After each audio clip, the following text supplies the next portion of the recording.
This PowerPoint is labeled number 1, Reformation background, because it's number 1 of 8. I believe, yeah, we only have like 8 or so slides to cover for this PowerPoint, so it's going to be one of the more brief ones that we do, but it is essential to establishing an idea of context, so background information. So if you were to write an essay on this topic, like if in May, if we're lucky, and they give you a essay on the Reformation, then this would be your context for it. The most important context is that during this time, prior to the Protestant Reformation, you see massive decline of papal authority. Remember that papal means pope, the church. So the Catholic Church's power decreases. There are multiple crises, there are multiple problems during the 14th and 15th century, so the 1300s and 1400s, that hurt the prestige, and that's just another word for clout, of the clergy. And remember, clergy just means an employee of the Catholic Church. That could be a pope, it could be an archbishop, it could be a cardinal, it could be a monk, it could be a nun, it could be a priest, okay? Anyone who's getting paid to work for the church is a clergy member. If you go to church, you're not a clergy member, you're a lay person. You're attending church, you don't work for the church. So there is a difference there. Okay, so in chronological order, first we have the failed Cluniac reforms, then the Great Schism, Babylonian captivity, Black Plague, and the Crusade. So all of these events, that's your SFI, all of these events led to the decline in the Catholic Church. So the first one, Cluniac reforms. This was an attempt to decrease corruption in the Catholic Church, because that corruption had been happening before Martin Luther. It wasn't like Martin Luther came along and they're like, wow, no one's mentioned that there's a problem before. It's just that they had been silenced due to the threat of excommunication. Okay, so the Cluniac reforms were a failed attempt to fix the major issues in the Catholic Church. Since they failed, they hurt the prestige of the church. Then you have the Great Schism, the first break in the Christian church, where half of the empire decides that they're going to follow a patriarch instead of a pope. So that obviously is going to decrease the power of the Catholic Church. Then the Babylonian captivity, y'all, this is so funny. Now, there are 2 Babylonian captivities in history. The first one deals with the ancient Jewish faith. It deals with the Jewish people being held captive by a Persian king until the king Cyrus the Great allows them to go back to their homelands and rebuild their destroyed temple. That's ancient history, okay? That has nothing to do with us and our curriculum. This Babylonian captivity happened in the 1300s. And what had happened was, y'all know that when a pope dies, the church has to pick a new pope.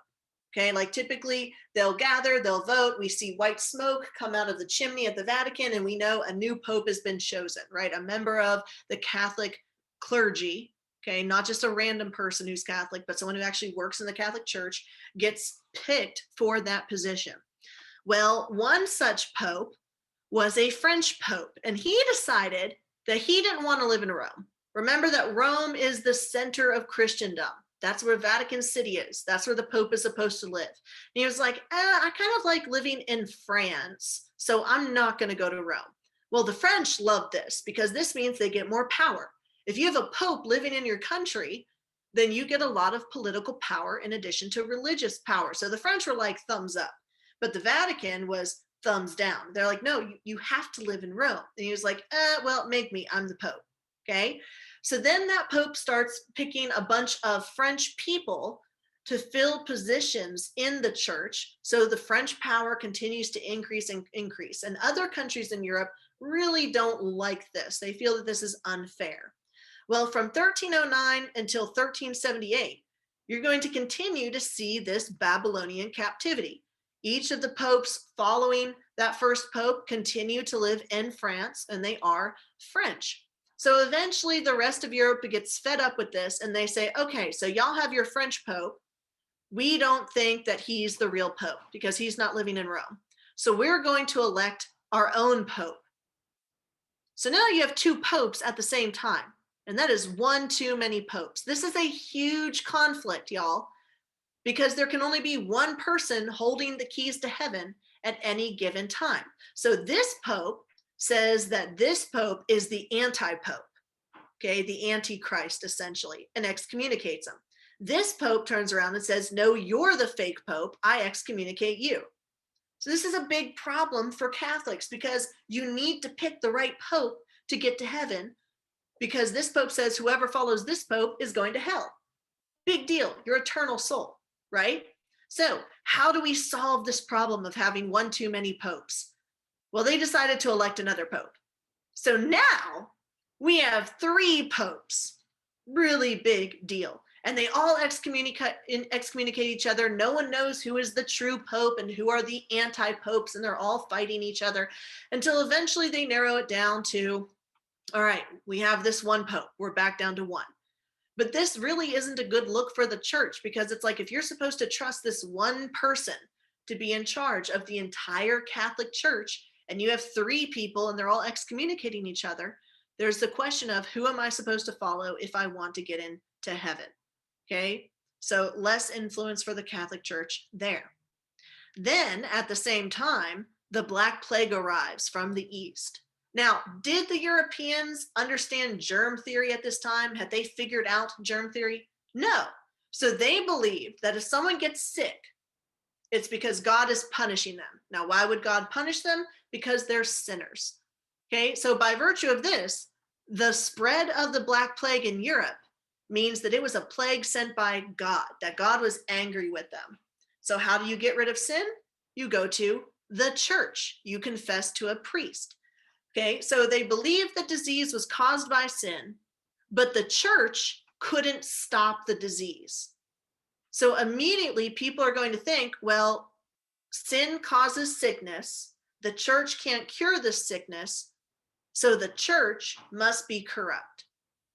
God wouldn't abandon us if we were doing things right. So must be something wrong with the church. And so again, it's going to hurt the power of the Catholic Church. Then at the same time, the Pope declares crusades, saying that God has told him that if we send armies to Jerusalem, we will be able to reconquer the Holy Land from the Muslims. Well, how did that work out for the Europeans? Did they win or did they lose the crusades? They lost. So what we're seeing here on this slide is a series of L's.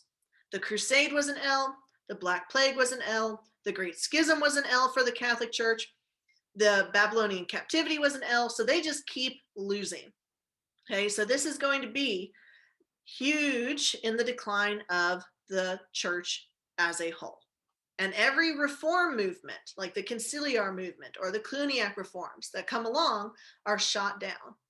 Okay, so there are not any changes being made to improve the church. And then by the time Martin Luther comes along, there's a bunch of different factors that allows him to elevate his platform. It's not like he gets a TikTok or something, but he essentially gets their version of a TikTok then, which is the printing press. And that's going to allow him to spread his ideas and further break the Catholic Church. Are we good so far? So what was some of the corruption in the Catholic Church that was such a problem? Well, one, you have simony. Okay, simony is the sale of jobs, specifically jobs within the church. Now, why would people want a job in the church? Why would someone want to be a cardinal or a bishop? Because that means you have power, not just religious power, but also political power. You can get a really nice, cushy job as a cardinal. Okay, everyone wants to invite you to their court. Okay, you get to meet interesting people. You get to have your expenses covered by the church because the church is super rich. Okay, so lots of people wanted to be these high-ranking officials in the clergy. Okay, the Pope ends up selling those positions. So unqualified people end up getting those jobs. This would be the equivalent of if I wanted a job, let's say downtown in central office, and I said, hey, instead of looking at everyone else's resumes and picking the most qualified person, like this person has 20 years of experience and has been in like these many districts, how about you get me with no experience, but I give you $1,000? Okay, that's basically what simony is. You're paying to get a job because of the power, okay, and the benefits that you can get from that job. But am I the most qualified person for that position? Probably not, because I tried to cheat my way into that position. I may not have any idea how to be the tech coordinator for MPS or something like that. Okay, because I'm just in it for the money and the power, according to simony. Okay, so that was a big issue with corruption. You get people who aren't really in there for the right reasons getting into those positions. Also, you had people holding multiple positions. So this would be like if I got hired to be a teacher at Lamb, but then I also got hired to be a teacher at BTW. Well, can I do both of those jobs efficiently and effectively? No. Okay. One teaching job is hard enough. Trying to tack on two teaching jobs, I would have over 300 students. Okay. That would be way too much for me. Okay. But let's say that I have both of those jobs and I'm collecting two paychecks a month. Okay, but I'm not even doing my job fully because I can't possibly handle being two teachers at once. So we see this happening in the Catholic Church where they double up on positions and so they don't do the positions very well. This also leads to absenteeism. Like if I'm teaching at LAMP and BTW, I can't be in both places at once. So I might have to say, okay, this week I'll go to LAMP and then next week I'll go to BTW. And then I guess when I'm not there, they'll just sit in the classroom unsupervised. Like, no, I'm not doing my job. So absenteeism, people getting payment and privileges without having to do the work, is a result of this pluralism of having more than one job that they may have gotten from purchasing the job in the first place. Martin Luther is going to criticize all of these, but his biggest issue is with indulgences. This is using money to pay off sin. And this could be purchases made for people who are already dead. There's a concept of heaven, hell, and purgatory.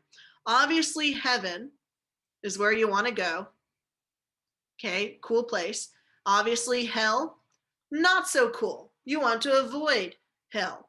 But there's this place in the middle called purgatory.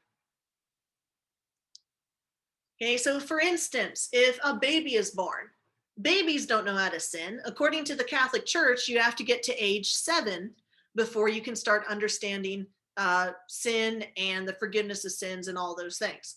But what if you die as a baby? Well, if you were baptized by your parents, then you'd go to heaven. But let's say you died in childbirth, right? You didn't have a chance to get baptized. Well, then instead of going to hell and being punished for something outside of your control, you'd be sent to purgatory, okay, where you'd have to wait until your soul was cleansed enough to get into heaven. Or let's say that you die and you were a good Christian, but you still had some sin on your soul, which everybody does. Well, you can't go straight to heaven like a prophet or like Jesus. You'd have to wait out in purgatory, which is basically God's waiting room, and for a number of years until that sin, however minor it was cleansed from your soul. Then once your soul is all squeaky clean, you can move up to heaven. But remember, time works differently after you're dead, okay? Because you're not limited by, oh, this many years.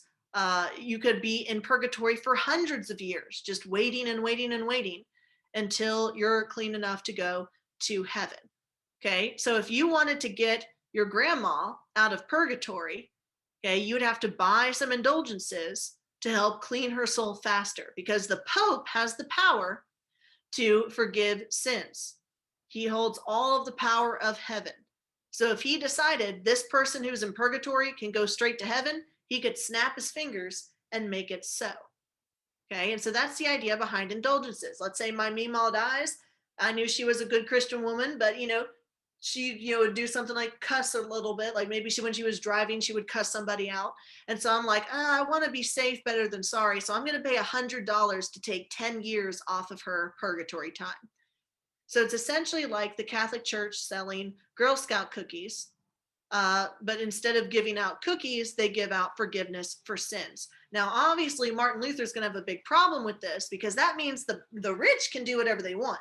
They can sin all day long, and as long as they have enough money, they can just say, oh, put it on my tab. I'm going to hit up the Pope, and before I die, have all this forgiven.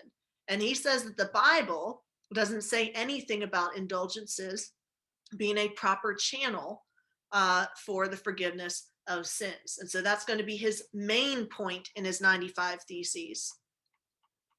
And note how, when I write titles here, I underline them. Written works have to be underlined if they're written. If you're typing the title, then you can italicize rather than underline. But you can't italicize the handwritten because cursive doesn't count as italicized. You have to underline it to indicate, hey, this is a book, or this is an article, or this is a newspaper. Does that make sense?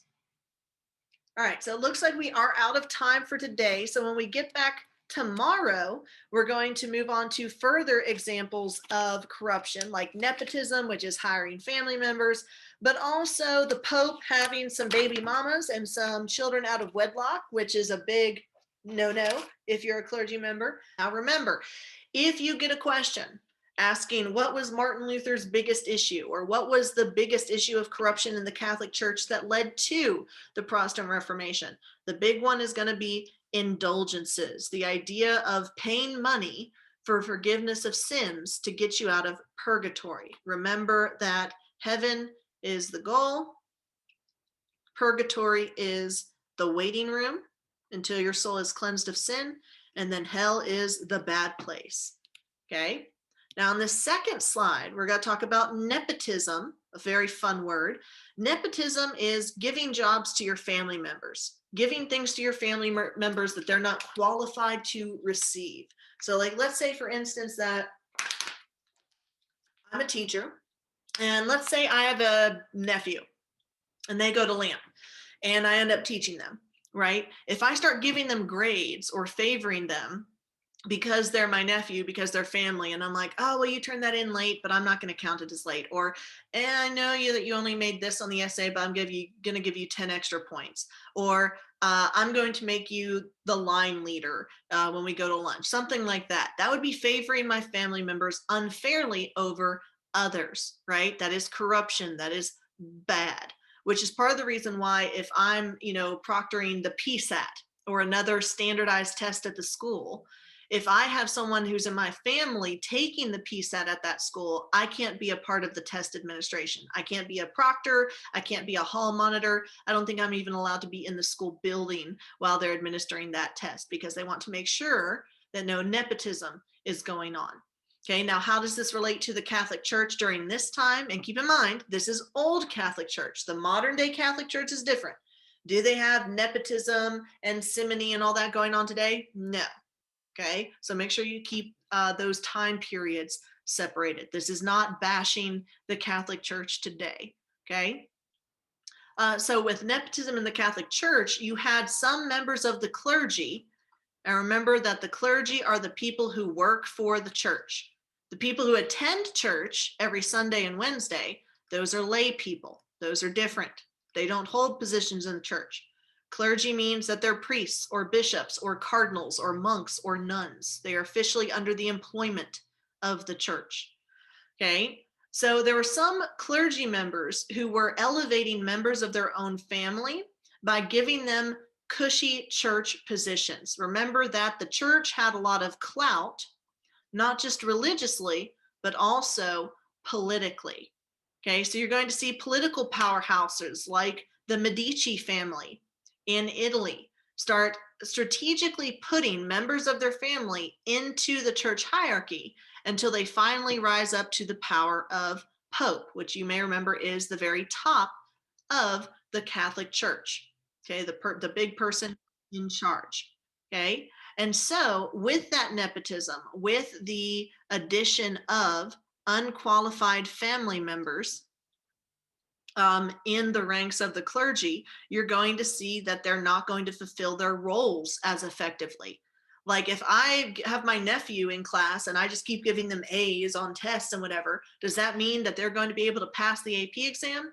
No, that doesn't mean they're qualified to know all about world history or they're qualified to get college credit because of nepotism. So the same thing's going to happen in the Catholic Church. Now, for history, you do need to learn Roman numerals. Okay, so what Roman numeral does X stand for? 10. 10. What number does this represent? What Arabic numeral?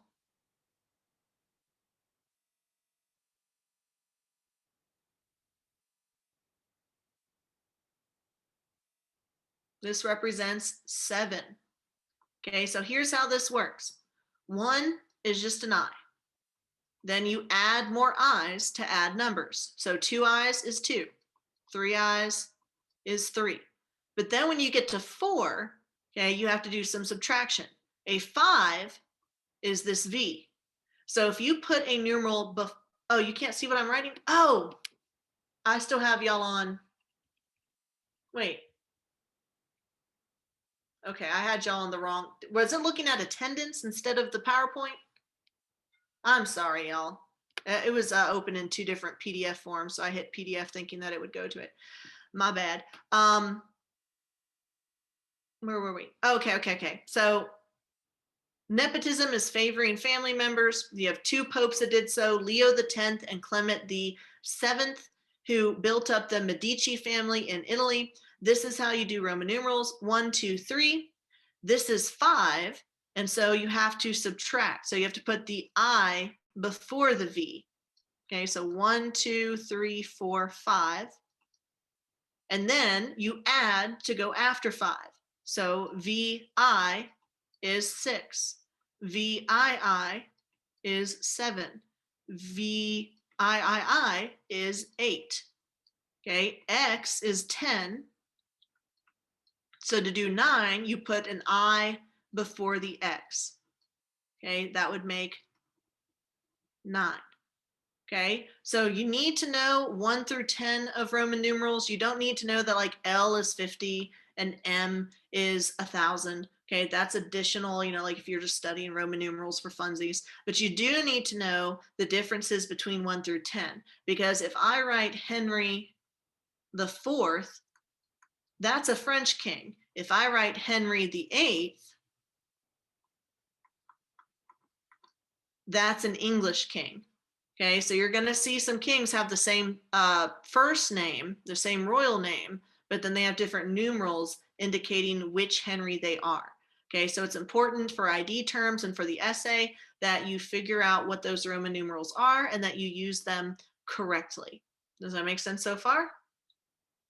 Okay, so if you have a family member who's the Pope, then you can get a lot of benefits from that. Okay, you can get put into a position that you may not even have to purchase that position under simony. You just get it for free. Okay, so there's a lot of political power associated with the Catholic Church.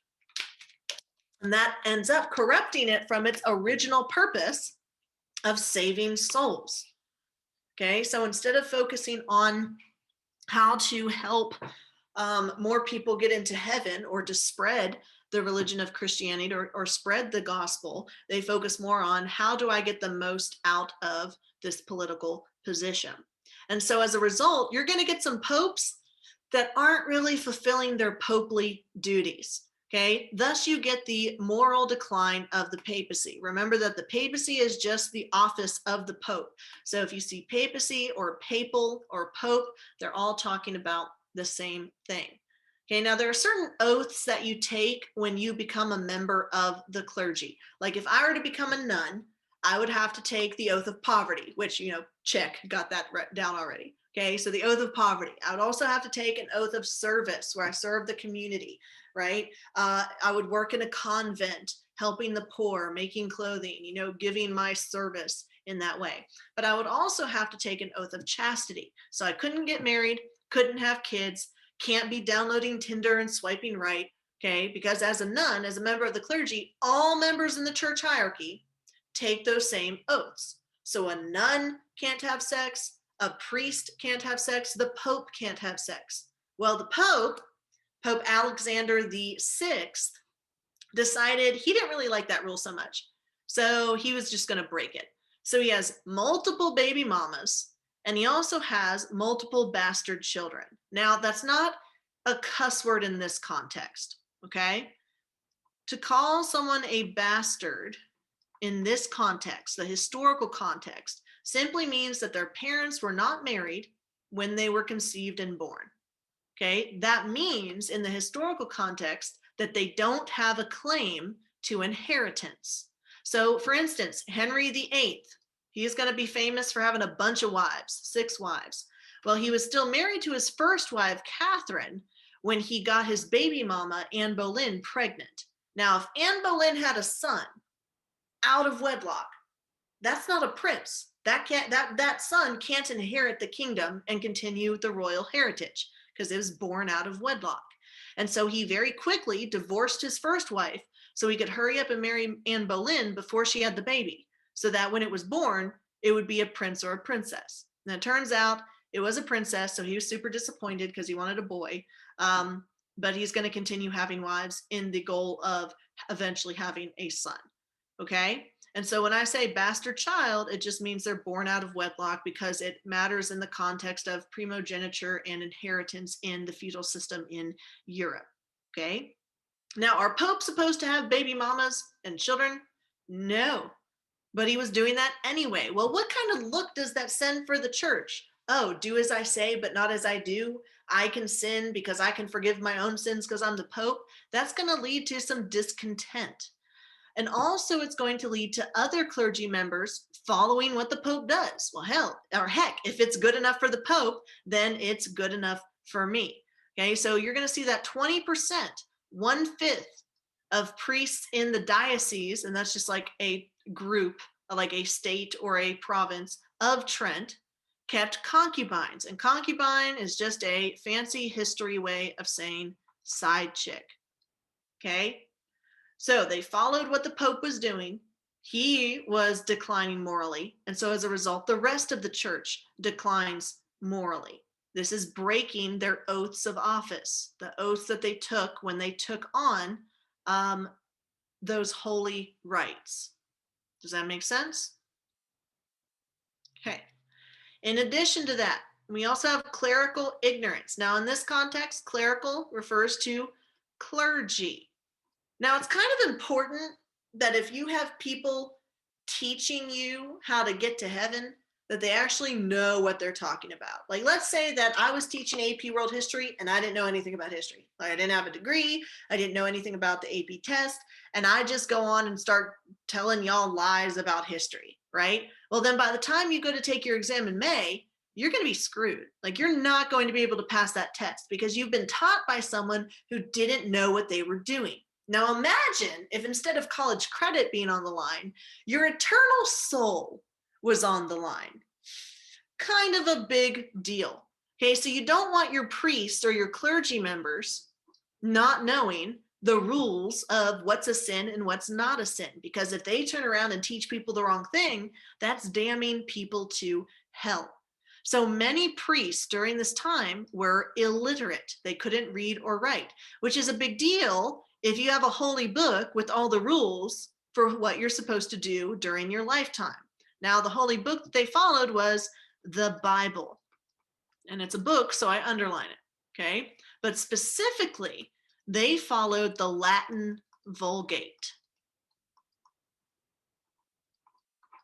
That is the official book, the official Bible of the Catholic Church. Now, do people in Europe during period 2, during the 1400s and onward, speak a lot of Latin or read a lot of Latin? No, they're more focused on vernacular languages. The emergence of English and German and French, okay? That is far more common than the dead language of Latin. So this is going to be a barrier to a lot of people being able to understand Christianity for themselves. Since they can't read Latin and they sure as heck don't have their own Bible, okay, because Bibles are very expensive. Books in general are expensive during this time, because prior to the invention of the Gutenberg printing press by Johann Gutenberg, if you wanted a book, you would have to get someone to handwrite it for you. Monks and nuns were in the business of copying manuscripts, writing out by hand, page for page, word for word, from books that already existed. So it was very expensive to make copies of a book, and it was very time consuming to make copies of a book. So does your normal, regular peasant have a copy of the Old Testament just lying around? No. That's extremely expensive. Now, eventually, with the invention of the Gutenberg printing press, Bibles and other books become more accessible and thus literacy rates increase. But right now, they are not accessible because education is not free. So if I'm just a regular peasant and I want to go to heaven, I'm going to go to church every Sunday and Wednesday for Mass. And if I have a question about something like, hey, is this a sin? I'm going to go to the priest. Well, if the priest has never read the Bible, if the priest is illiterate and can't check the Bible to see what it says, then I'm not going to get an accurate answer about my question regarding my eternal soul. Okay, so that could lead me down the wrong path. Martin Luther had a big issue with this because he was in the business of saving souls. He wasn't in it for the politics or the money. In addition to clerical ignorance in terms of knowing what it is that they're supposed to talk about, they also abuse their power by trading their ability to forgive sins for favors or money. Okay, one of the sacraments of the Catholic Church is confession. According to the Catholic Church at this time, you cannot ask God directly for forgiveness of your sins. Okay, he's busy, he's doing God stuff. Instead, you go to the church.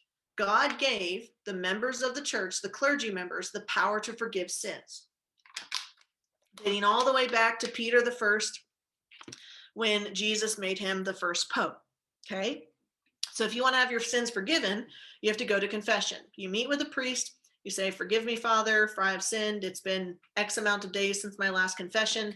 Here's what I've done. Here's what I need forgiven for. And then they tell you what you need to do. So many Hail Marys or what have you. Well, instead of saying, oh, well, all you got to do is do 4 Hail Marys, they would say, you got to give me $20, or you got to give me that chicken. Okay, or you got to give me the rest of your sandwich. Okay, so the exchange of goods for forgiveness of sins, kind of like indulgences. And this was corrupt, especially if the priest didn't know what he was forgiving. And he's just like, well, I can't read, so I'm just going to make something up about what you have to do in order to get into heaven. Okay, so this is a huge issue. Are we good so far? Does anyone need this slide? Now, this corruption had been going on for a long time. It didn't just happen overnight. And we saw that prior to the Reformation, the Protestant Reformation, there were attempts to reform the church, but those attempts failed. You had the Cluniac reforms and you had the conciliar movement. Okay, so Martin Luther wasn't the first guy to point out, hey, something's going on with the Catholic Church and we should probably take a look at it. You had pre-reformers predating the Protestant Reformation.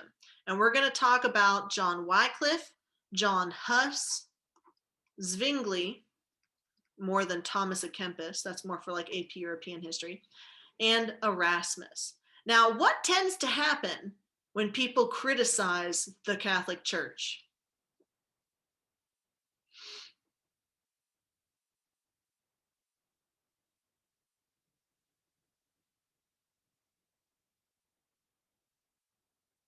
They're sentenced to death or excommunicated. Exactly right. Okay, this is a very dangerous game to be playing because criticizing the Catholic Church is heresy, which is a crime against God. And a crime against God is punishable by death. So they do burn some people at the stake for being Protestants later on. But the early reformers are going to be in that same danger. Now, they're not going to be able to execute all of them, okay? But they do threaten excommunication, which is worse than death, because this means you cannot receive the sacraments. And by virtue of that, you cannot get into heaven. So it's essentially being sent to hell.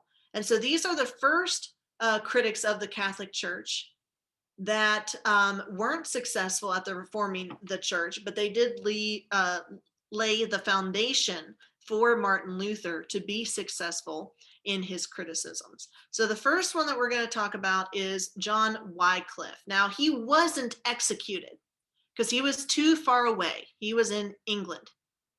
The seat of the Catholic Church is in Italy, Vatican City, okay, the center of Christendom, very far away from England. So he was able to escape execution, even though he wasn't able to escape excommunication.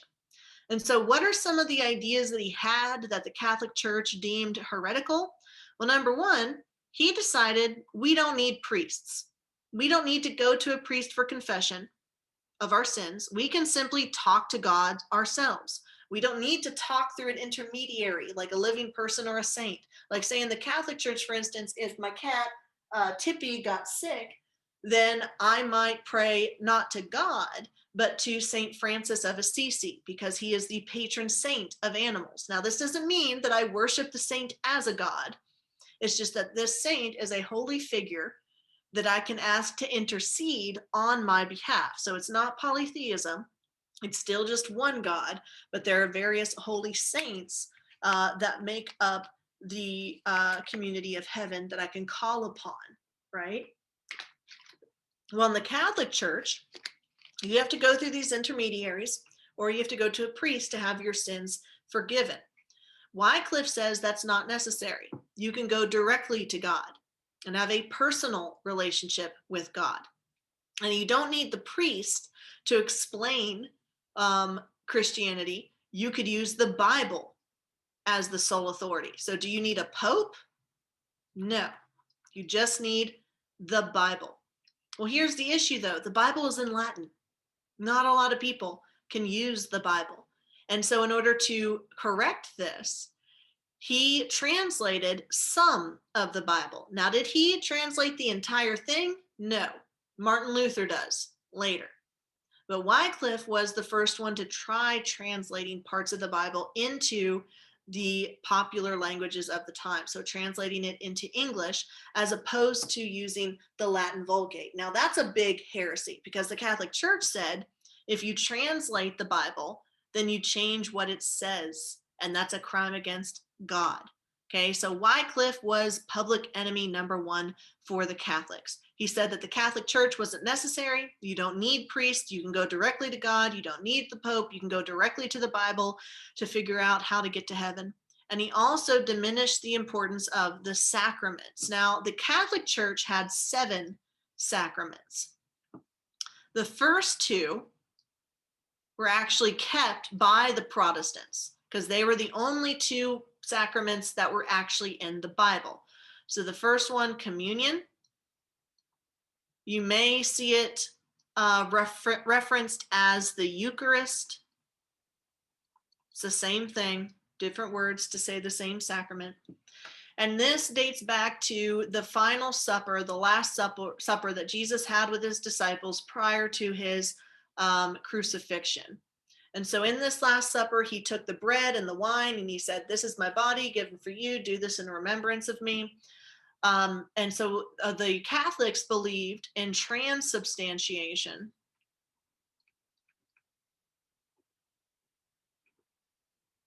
in which this was a chemical miracle. The bread and the wine would miraculously, chemically become literally the body of Jesus.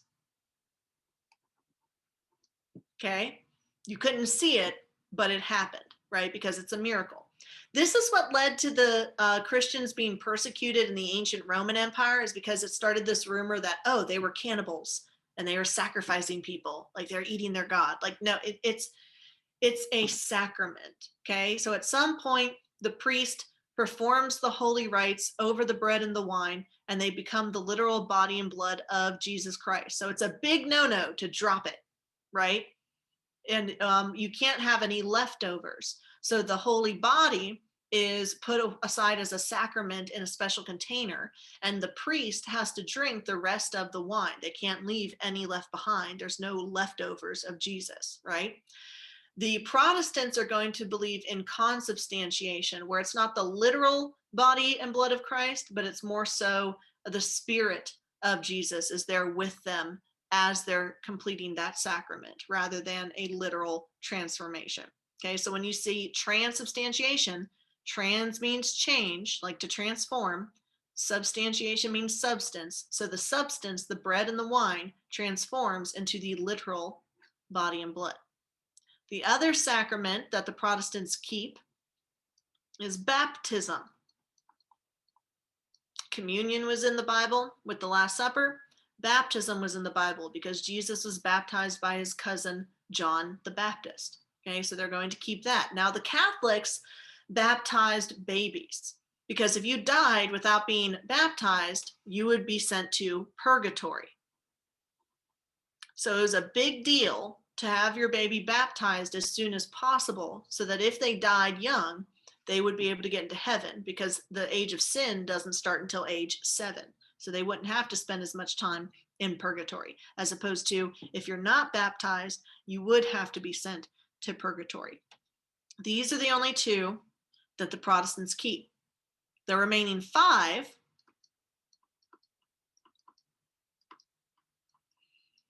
include confirmation. When a teenager in the church becomes an official adult member of the church, so around 10th grade, 14 or 15 years old, you have your faith confirmed and you can start taking communion. So that's when your first communion occurs. In the Catholic Church, only Catholics can have communion. So if you're a Baptist, which is Protestant, and you go to a Catholic church, if they hold communion, you're not supposed to take part in it. That'd be very disrespectful of you. Okay. So confirmation is when a child becomes an adult in the church and they can vote on church matters like and be members of the council. Marriage is a sacrament. Okay. Hence why divorce isn't allowed in the Catholic Church. Okay. It's a big no-no unless you have the Pope annul your marriage himself. Last rites. If you're dying and you call for a priest to hear your last confession and anoint you in oil, that is a sacrament. Taking on holy orders, becoming a nun or a monk or a priest or a cardinal, that is a sacrament. Now, you can't be married if you become a monk or a nun. Okay, so if you've been married before and like say your husband or wife died, then you can take on holy orders, but you can't be married and have a family at the time that you take these holy orders, because remember, you have to have an oath of chastity. And then the last one, let me try to remember which one it is. I already got confirmation. Confession. Going to a priest and confessing your sins and figuring out how many Hail Marys or what actions you have to take in order to have those sins forgiven. Wycliffe said numbers 3-7, not necessary. You can confess to God yourself. You can read the Bible yourself.